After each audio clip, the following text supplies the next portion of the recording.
Hi everyone, my name is Madhuri Suresh and I am the Senior CCI Data Center Instructor here at Nitish Sharma Global Tech Private Limited. Today's topic, we are going to be continuing with the VPC series. I have uploaded two other videos, first video being about VPC terminologies and the second video discussing about the types of MAC addresses, VPC roles, as well as loop avoidance mechanism. You can click on the link above so you get directed to those videos as well. Today's class, we are going to be discussing about firstly the configurations, that is the commands that you have to give so that you can configure VPC on both your peer devices to bring the domain up. So the very first step is for us to go ahead and enable the features. As you know, VPC is a Nexus technology. So on Nexus devices, you will have to go ahead and enable whatever protocols it is that you want to go ahead and configure. So because we will be configuring VPC, one feature is definitely VPC that we have to go ahead and enable, and also another feature that we have to enable is for the port channel. So my choice of port channeling is LACP protocol, and also for those of you who may not know, Nexus devices do not support PAGP. PAGP port channeling is not supported.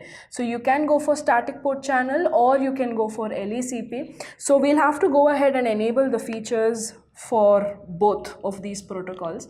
So on the Nexus device, you can go ahead and enable the feature, and for that you can give the command as feature, whatever you want to configure, that is VPC, and also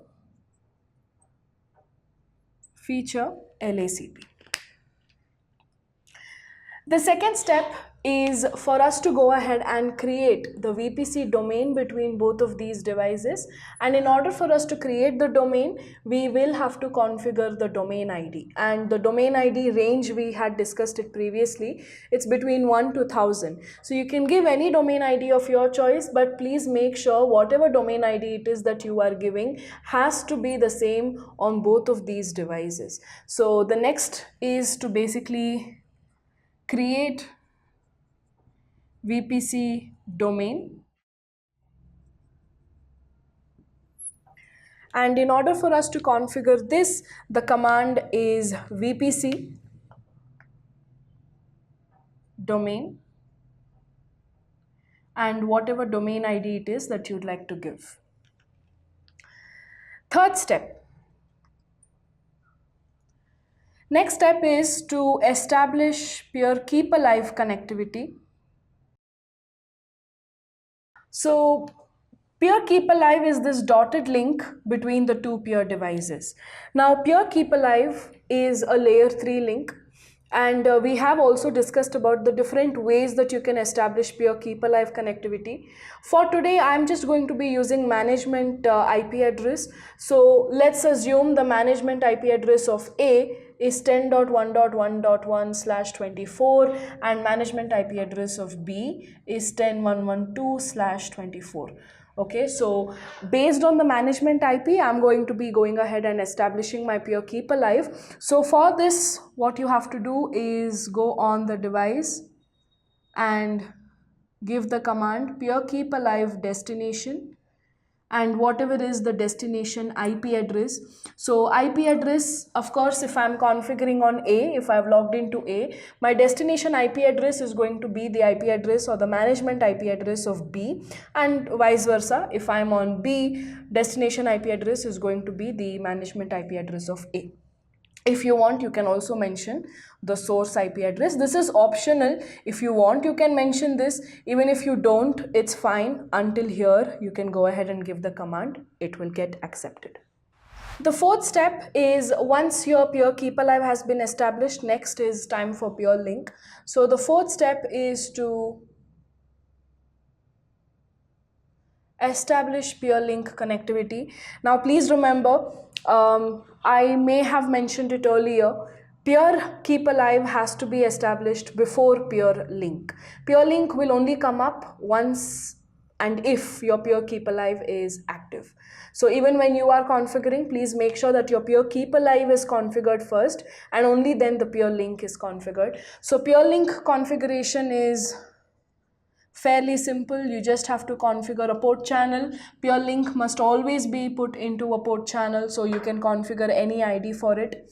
You can make it access, you can make it trunk, it's up to you. I'll just write it both over here. It's up to you what it is that you would like to go ahead and configure, and again, based on whether it is access or trunk, you can allow whatever VLAN or VLANs it is that you would like to on this particular port channel. So for example, I'll just take it as a trunk link, and I will mention VLANs 10, 20, 30. Now apart from this, if you just leave the command here and if you just go ahead and give a no shut, a normal port channel is going to be created but not a peer link. So you need to define that this port channel is not a normal port channel, but it's a peer link, it's a special link. So how do you define that? You can give the command as VPC peer link, and once this is done, you can give no shut. Once you have given no shut, of course, port channel is logical, so you need to go ahead and associate it to whatever interface. I'm just going to take 1 and 2. These are my 2 interfaces, but whatever interfaces it is that you are using, you can go ahead and configure it under them. Channel, group, mode, active, passive, that's up to you. And finally, no shut. So these are the steps to configure VPC. The same configuration will have to be done on the other peer device as well, and once you do that, you can go ahead and give the command as show VPC or show VPC brief. Both of these commands are the same. They are going to display the same output to you, where you get to see a couple of details with regards to the VPC domain that you have just gone ahead and created. So for now, we'll end this particular session and we will continue with the next session, where we're going to be discussing about the failure scenarios. Thank you everyone very much for watching. Please stay tuned to our channel. Do not forget to like, share, subscribe, and also hit that notification bell. Thanks everyone.